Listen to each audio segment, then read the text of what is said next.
There's a very topical debate today about the cost of policing and whether the money is sufficient.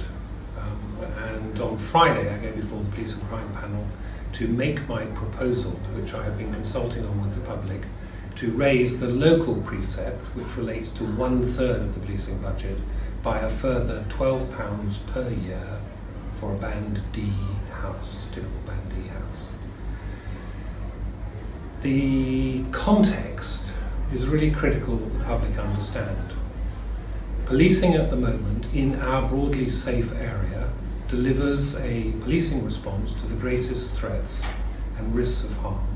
And that's a question I ask and test the Chief Constable about, because it's her operational responsibility to deliver that response and check that she is at a risk level that can be contained within her professional judgment of modern operational policing today.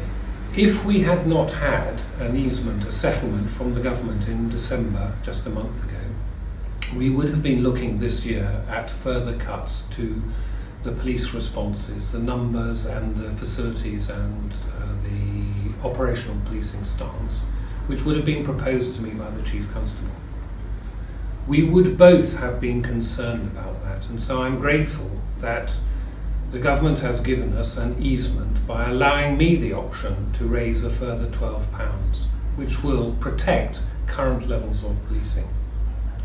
It will give us a breathing space to make the case, which I already do and will continue to do, for a fairer national funding formula which represents 2/3 of the funding for policing and those aspects of my job that go beyond policing to reduce demand on policing and protect the vulnerable and respond to the victims' needs. In this coming week, I will make the case and make the decision, which is my proposal, that we raise the local tax by £12 per year.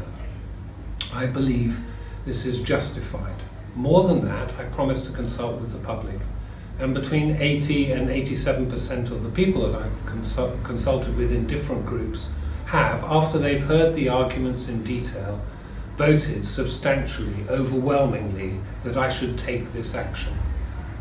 I am determined that we don't raise local tax and then find a reduction in national taxing revenue that comes to us, the fairer national funding formula, and therefore I will hold out and lobby for the appropriate response for our national funding formula, where Hampshire is the 4th lowest funded by proportion.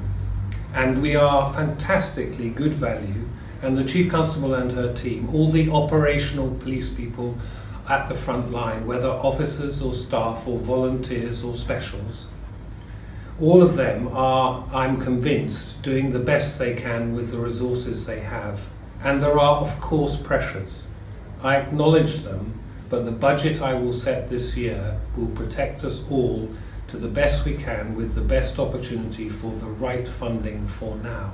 I want to emphasise that I have, as recently as this morning, asked the Chief Constable to give me her reassurance again that these most serious threats and risks of crime will be dealt with, that 999 calls, that calls to interdict where there is violence and real threat to people will be prioritised, will be met within the budget that is here, and those most significant items and threats for people will not be impacted by any changes in the budget this year. Those will still be confidently delivered by the experts in policing who have that responsibility to respond to your need.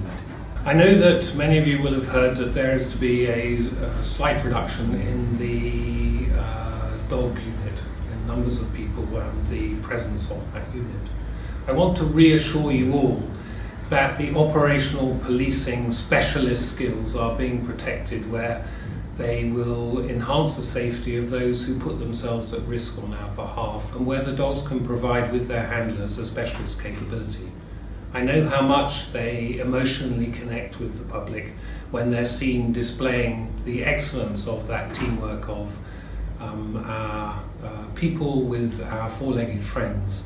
And I want to reassure you that the changes in the dog unit are at the lower end of the specialist requirement, and they're necessary but very difficult changes to make in favour of those things that contribute even more to keeping us safer. There are conversations at the moment about reductions in the numbers across a range of units. I should be clear that very many of those reductions are just an acknowledgement of the fact that we don't fill some of the billets in some of the units and haven't for some time.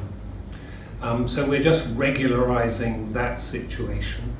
The Chief Constable and her team have gone through a very deliberate programme over months to ensure that we are not enhancing, increasing and putting at risk performance through these challenging but the least risky of the changes and efficiencies that we have.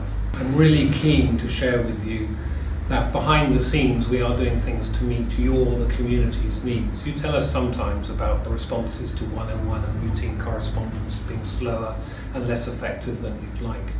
The investment to create a new contact management programme is a significant investment beyond £100 million jointly with Thames Valley that will land later this year. Some of the digital programmes that allow our officers to be not overwhelmed by demand but to spend more of their time operationally impacting against criminals and protecting the vulnerable and victims. Those tools are also costly, and the technologies that we need to update to bring alongside need a budget as well. Our forensics is improving day by day and supports us in bringing people to account of creating that evidence. That again is a costly item. So whilst there are efficiencies, and often efficiencies are described as cuts, and I understand that, there are also a wide range of improvements, modernisation, innovation, change that's necessary to keep us safer being implemented as well. I want to reassure you that I will always have my eye on that strategic long-term future on your behalf, as well as having a very clear focus on what risks and threats you face today and give you concern.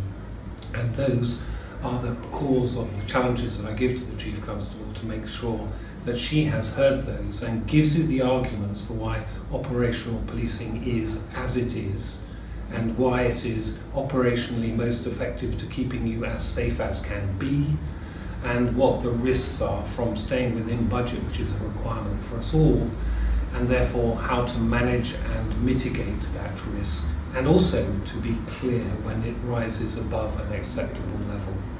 I want to reassure everybody that here in Hampshire, on the island, in Portsmouth, in Southampton, the two city unitary authorities, we are broadly all safe. This is a safe, economically viable area, but I do understand for everybody for whom that would not be true, the importance of providing public service to protect and keep us safe and to allow life opportunities to be realised for all of us whenever we find the energy and motivation to make that difference in our communities.